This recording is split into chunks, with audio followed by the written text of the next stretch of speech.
जय हिंद सभी स्टूडेंट्स को। यूसी लाइव के यूट्यूब प्लेटफॉर्म पर आप सभी का हार्दिक स्वागत है। हमने लास्ट बात करी थी, वो बात कहाँ करी थी हमने? अफ्रीका महाद्वीप को लेकर। आज अपनी जो बातचीत रहने वाली है वो अफ्रीका महाद्वीप से अपन थोड़ा सा आगे चलेंगे। जिस महाद्वीप में जो जो घटनाएं जो जो होनी है वो सब हम एक महाद्वीप में पढ़ के वहीं का वहीं खत्म कर देंगे, उसको आगे नहीं ले। अब देखो आगे बात करें तो आज जो अपन पढ़ने वाले हैं वो कौन सा महाद्वीप पढ़ने वाले हैं? अमेरिका महाद्वीप। कौन सा? कि सर अमेरिका नाम का तो कोई महाद्वीप नहीं होता, इतना तो हमें भी पता है।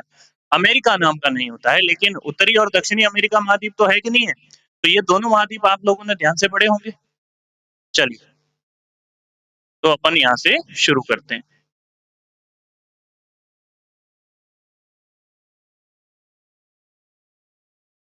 ठीक है, चलो। मेरे ख्याल से अब सही दिख रहा होगा आप लोगों को।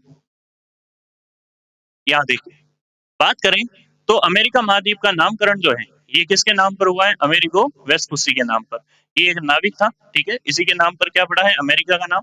अमेरिका जो है इसमें आपके क्या क्या आते हैं? तो देखो, उत्तरी अमेरिका आता है जिसमें 3 देश हैं, कनाडा, यूएसए और मेक्सिको। फिर आता है मिडिल अमेरिका, मध्य अमेरिका, जिसमें Guatemala, Belize, El Salvador, Honduras, Nicaragua, Costa Rica, Panama, ये आते हैं। और फिर आता है दक्षिणी अमेरिका, और ये दक्षिणी अमेरिका क्या है? आपका एक महाद्वीप है। इसके अंदर टोटल कितने देश आते हैं? 13 देश आते हैं, जिसमें से 11 तो तटीय सीमा वाले हैं और 2 स्थल अवरुद्ध हैं। 2 क्या हैं? स्थल अवरुद्ध है, बोलीविया और पराग्वे। स्थल अवरुद्ध क्या होते हैं? Land lock. क्या होते हैं? लैंड लॉक, जिसकी ना तो सीमा किसी दूसरे देश के साथ लगे। कहने का मतलब क्या है कि भाई एक तरीके से आस-पास में जो है, ये जैसे बीच में कोई जगह होगी, फिर इससे ये यूँ। तो ये जो जगह होगी ये क्या हो जाएगी? लैंड लॉक हो जाएगी। कैसी हो जाएगी? लैंड लॉक, कि भाई इसका पानी या फिर मैं यूँ कहूँ समुद्र के साथ सीमा नहीं लगती हो, ऐसी। इसके बाद देखो,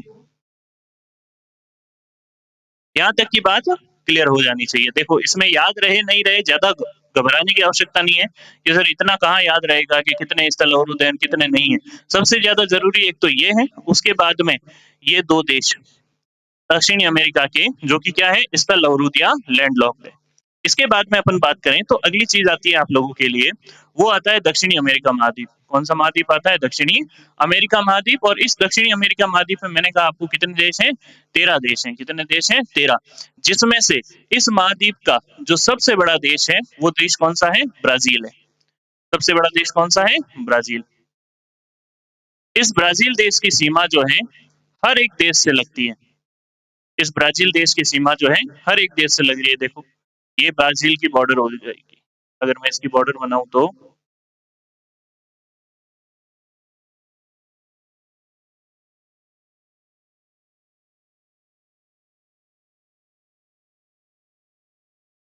बात समझ में आई? तो हर एक देश की लग रही है क्या? हाँ सर, हर एक की तो लग रही है, लेकिन इसकी नहीं लग रही और इसकी नहीं लग रही। तो ये दोनों देश कौन से हो जाएँगे? बाकी बोलिविया और पराग्वे तो क्या है? स्थल अवरुद्ध है। अब यहाँ ध्यान से देखो, ये मैप आपको नज़र आ रहा होगा। इसमें देखो बेटा ध्यान से, ये हो जाता है ब्राज़ील। ये क्या है? ब्राज़ील।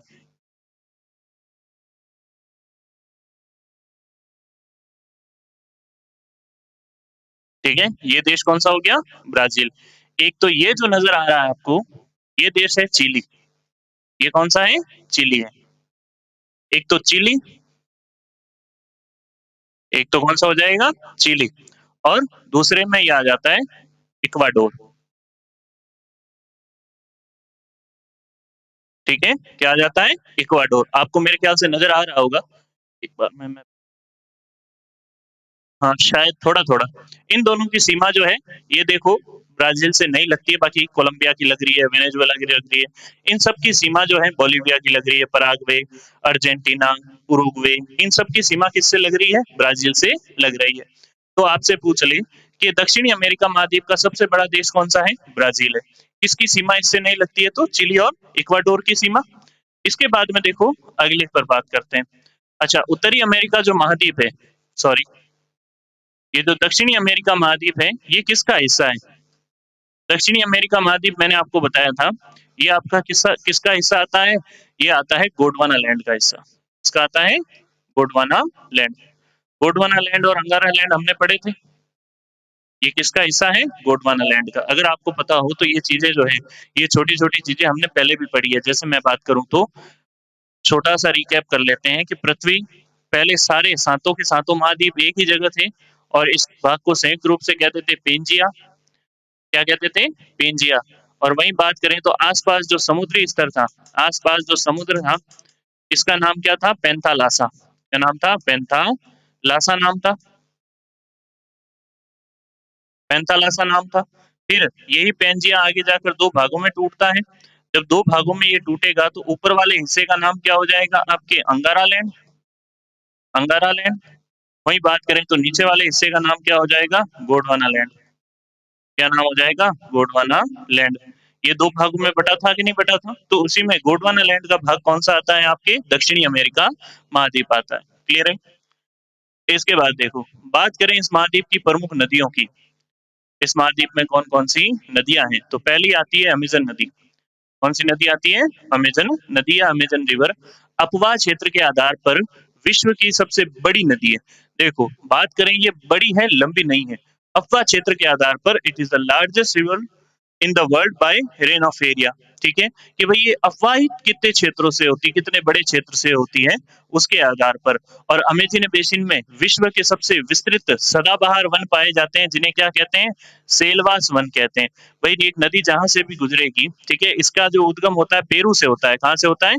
पेरू से इसका उद्गम होता है और कुछ यूँ समझ लो कि ये यूँ चलती है नदी। तो ये जहाँ-जहाँ से इसमें जो है छोटी-छोटी और भी कई नदियाँ आकर मिलती हैं, तो ना जहाँ जहाँ से नदियाँ निकलेगी उसके आस-पास जो है एवरग्रीन फॉरेस्ट पाए जाएँगे कि नहीं पाए जाएँगे? कि हाँ सर, बिल्कुल पाए जाएँगे। एवरग्रीन फॉरेस्ट किसको कहते हो?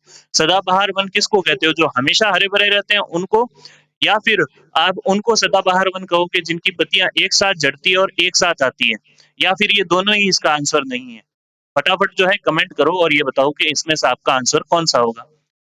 अगर आप ये कहते हो कि सर सदाबहार वन वो वन होते हैं जिनकी पत्तियाँ ना तो एक साथ आती है, ना एक साथ जाती है। मतलब कुछ की पत्तियाँ गिर जाएगी, कुछ की पत्तियाँ नहीं गिरेगी अनिश्चित समय पर। इस वजह से वो जंगल हमेशा हमको कैसा दिखाई देता है? सदाबहार यानी हरा-भरा दिखाई देता है। ऐसे वनों को क्या कहते हैं? सदाबहार वन कहते हैं। तो आपसे पूछा जाएगा कि भई सेलवास वन जो है, ठीक है? सेलवास वन जो है ये कहाँ पाए जाते हैं? सेलवास वन जो है ये कहाँ पाए जाते हैं? तो अमेज़न नदी बेसिन में। कहाँ पाए जाते हैं? अमेज़न नदी बेसिन में। और इनको क्या कहते हैं? तो ये हाइलाइट करके बात है, पृथ्वी के फेफड़े या पृथ्वी के गुर्दे, किडनी और लंग्स। पृथ्वी के फेफड़े या पृथ्वी के गुर्दे किन वनों को कहते हैं? तो ये वन कौन से हो जाएँगे आपके? ये वन हो जाएँगे सेलवास वन। कौन से वन हो जाएँगे? सेलवास वन हो जाएँगे। इसके बाद देखो बेटा आगे की अगर हम बात करें, तो अगली चीज़ देखो, ये आपकी क्या है? अमेज़न वन है। अमेज़न वर्षा वन। सोचो यहाँ से इतनी ज़्यादा मात्रा में अपने को ऑक्सीजन मिलती है, इसीलिए इनको क्या कहते हैं? गुर्दे या फेफड़े। फिर देखो आगे, दूसरी आती है ओरेनेको रिवर। कौन-सी रिवर आती है? ओरेनेको रिवर, जो कि गिनी के पठार से निकलती है और ये वेनेजुएला की प्रमुख नदी है। कहाँ की प्रमुख नदी है? वेनेजुएला की। गिनी का पठार कहाँ पर है? वेनेजुएला के अंदर। ये जो आपको वेनेजुएला दिख रहा है, ये यहाँ की फेमस रिवर है। ठीक है? और मैं बात करूँ तो ये कुछ इस तरह से ये क्या होती है? प्रवाहित होती है। और इसी के अंदर अंदर जो है एक केरू नदी आकर मिलती है। कौन-सी नदी आकर मिलती है? केरू। केरू नदी वही है जिस पर विश्व का सबसे ऊँचा जलप्रपात है और इस जलप्रपात का नाम क्या है? एंजल। कौन-सा जलप्रपात है? एंजल जलप्रपात या एंजल वाटरफॉल जो है कहाँ है? वेनेजुएला में। कौन-सी नदी पर है? केरू नदी पर। कई बार ये केरू नहीं आके अगर ओरेनिको भी आ जाए तो भी घबरा मत जाना, ओरेनिको अपना आंसर टिक कर देना, वो अपना आंसर बिल्कुल करेक्ट हो जाएगा। तो यहाँ देखो, बात करें तो ओरेनेको रिवर गिनी के पठार से निकलती है और ये वेनेजुएला की प्रमुख नदी है। इसमें कैरू नदी आकर मिलती है और कैरू नदी पर ही विश्व का सबसे ऊंचा जलप्रपात है, जिसका नाम क्या है? एंजल जलप्रपात। कहाँ है? वेनेजुएला में। Angel waterfalls. ठीक है? Angel waterfalls. Angel waterfalls on Carew या कुरू रिवर। ठीक है? यहाँ आपको जो है ये एंजल वाटरफॉल का फोटो है। देखो ध्यान से, कितना अच्छा नेट से चुरा के लेके आए हैं। ये आपको नज़र आ रहा है पूरा? ये है एंजल वाटरफॉल्स। ठीक है? जॉब-वॉब लगने के बाद में जो है बढ़िया से घूमने-घामने जाना, ऐसे वाटरफॉल पर दुनिया जो है ये सरकारी नौकरी की तैयारी में ही निकल रही है। सोचो, जिस समय आपके सारे दोस्त जो हैं बढ़िया से घूमने-फिरने जा रहे हैं और उसी ऐज में जो है आप लोग क्या कर रहे हो कि यहाँ बैठ के पढ़ रहे हो। तो क्या यार ऐसे ही भगवान ज़िंदगी देनी थी? भगवान को ऐसी ज़िंदगी नहीं, भगवान को अच्छी ही ज़िंदगी देनी थी और इसीलिए वो आपको पढ़ा रहा है। पढ़ोगे लिखोगे तो अपने आप ही नवाब बन जाओगे। यहाँ देखो, तो ये क्या है? एंजल वाटरफॉल है। फिर आगे देखो, अगली चीज़ आती है मैग्डालेना रिवर।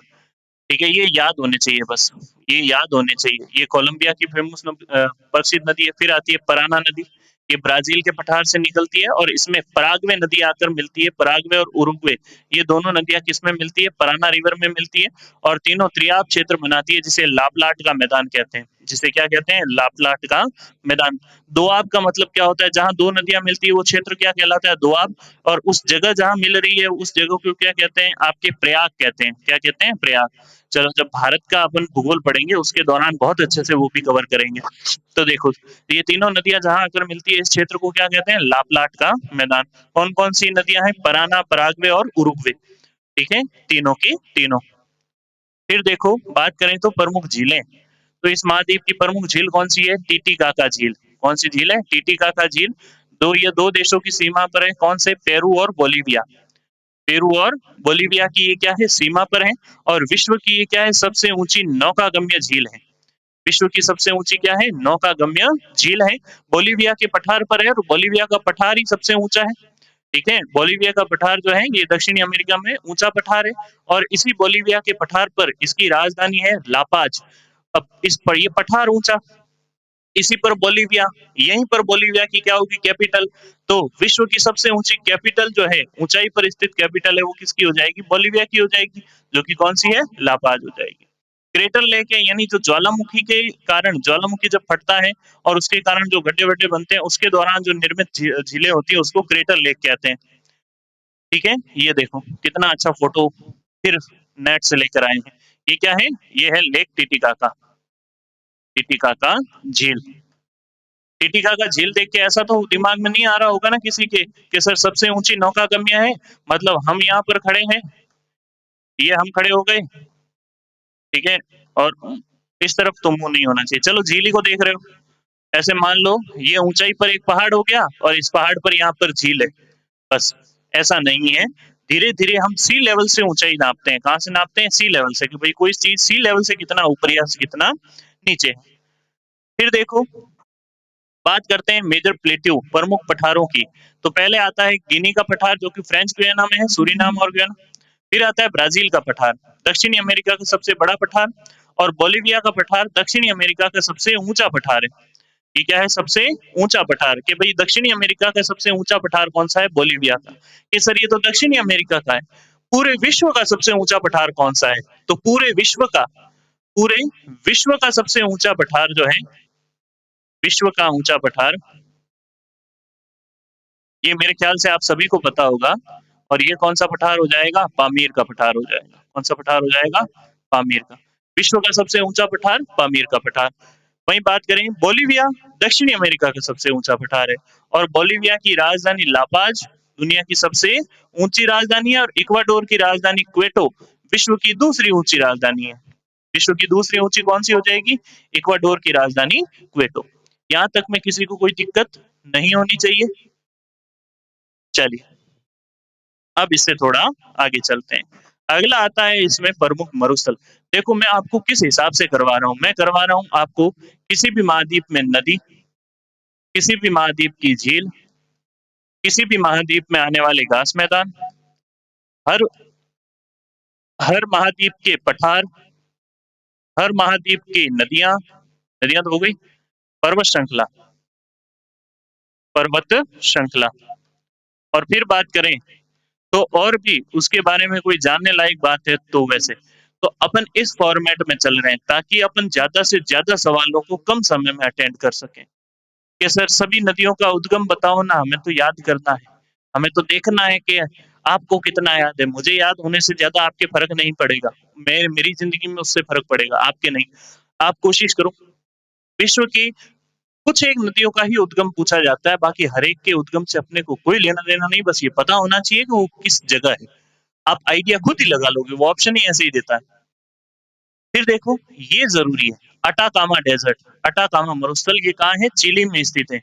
ज़रूरी क्यों है? क्योंकि ये विश्व का सबसे शुष्कतम मरुस्थल है world driest desert, driest desert यहाँ मतलब कई 100 सालों से बारिश की एक बूंद नहीं पड़ी है। मैं अगर आपको दिखाऊं मैप, तो ये चिली जो है यहाँ इस तरफ, ठीक है, इस तरफ आपके क्या है, ये पठार अपने को देखने को मिलता है, ठीक है, और ये मरुस्थल। चल अब देखो आगे,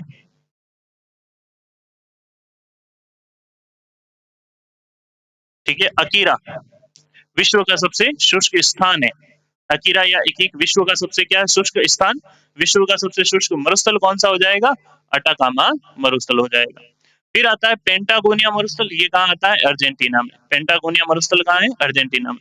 अभी ये आपको जो है इतना ज्यादा हार्ड नहीं लग रहा होगा, लेकिन जब हम सवालों की ओर बढ़ेंगे तब आपको पता चलेगा कि हाँ कितनी सारी चीजें थी इसमें, ठीक है। आगे देखो, ये आता है क्या आपके, ये है पूरा का पूरा अटाकामा मरुस्थल, ठीक है। इसके बाद देखो, इसमें पाए जाने वाले प्रमुख घास मैदान, लानोस, लानोस घास का मैदान कहाँ पाया जाता है, वेनेजुएला में। लानोस घास का मैदान कहाँ पाया जाता है, वेनेजुएला में। लानोस को याद रखने के लिए ऐसे याद रख लेना, लावा। क्या याद रख लेना, लावा। Llanos, Venezuela. फिर कंपास, ये है ब्राजील में। कंपास कहाँ पाए जाते हैं, ब्राजील में। फिर ग्रेन चाको, ये याद रहे नहीं रहे ज्यादा घबराना नहीं है, बोलीविया और पराग्वे में है। और इसके बाद एक था आपके सेलवास, सेलवास। ये सेलवास कहाँ पाए जाते हैं, तो जस्ट हमने अभी पढ़ा अमेजन नदी बेसिन में। कहाँ पाए जाते हैं, अमेजन नदी बेसिन में, अमेजन नदी बेसिन में। और फिर उसके बाद में आगे बात करें तो एक आता है पंपास। क्या आता है, पंपास। और पंपास कहाँ पाया जाता है, तो पंपास पाया जाता है अर्जेंटीना में। पंपास घास के मैदान कहाँ पाए जाते हैं, अर्जेंटीना में। आपने कहीं पर सुना होगा ना कि भाई जब भी हम कभी पंप पे जाते हैं और आगे वाला हमसे पहले तेल भरवा के और फिर धीरे धीरे पैसे निकालता है, तब अपन हॉर्न बजाते हैं ना, अरे भाई जल्दी कर मेरे लेट हो रहा है, जल्दी कर, अर्जेंट काम है, अर्जेंट काम है। तो सारे अर्जेंट काम अपने को पंप पे ही याद आते हैं। तो पंपास कहाँ हो जाएगा, अर्जेंटीना में। सेल लगी है अमेजन पर, ठीक है, ऐसे भी याद रख सकते हो।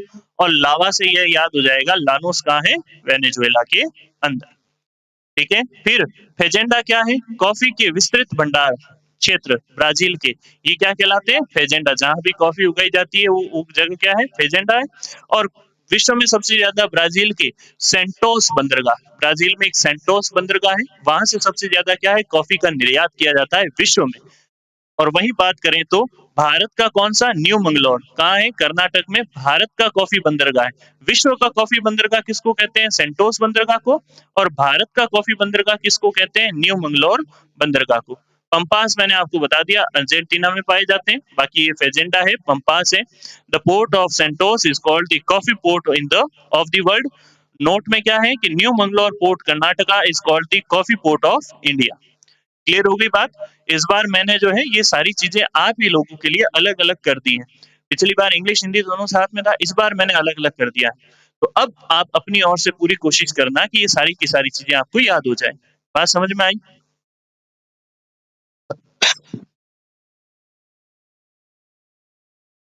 चलिए, तो ये सारे क्या हो जाते हैं आपके बंदरगाह। फिर बात करें तो यहाँ प्रमुख जनजातियां कौन कौन सी पाई जाती है, तो यहाँ पर जनजातियां पाई जाती है आपके मूल निवासियों को, तो यहाँ के क्या कहते हैं, रेड इंडियन कहते हैं। यहाँ के मूल निवासियों को क्या कहते हैं, रेड इंडियन। ये क्या है आपके, रेड इंडियन, ठीक है। ये रेड इंडियन की क्या हो जाती है, फोटो हो जाती है। फिर और कौन सी है, मुस्टेजो, मुलेटो, जेम्बो। और यहीं पर याद करने की कोशिश करो, मैं यहाँ लिखता हूँ, आप लोग जवाब देने की कोशिश करना कमेंट में। मैं आप लोगों की कमेंट जरूर देखता हूँ, ऐसा नहीं है कि नहीं देखता हूँ। मुझे ये बताओ, बद्दू जनजाति कहाँ पाई जाती है, और उसके बाद में पिग्मी जनजाति कहाँ पाई जाती है, फिर इसके बाद में फुलानी, हाउसा। खाली महाद्वीप का नाम नहीं बताना है, मैंने जैसे आपको बताया वैसे ही। हाउसा, एबो रीजनल, एबो रीजनल,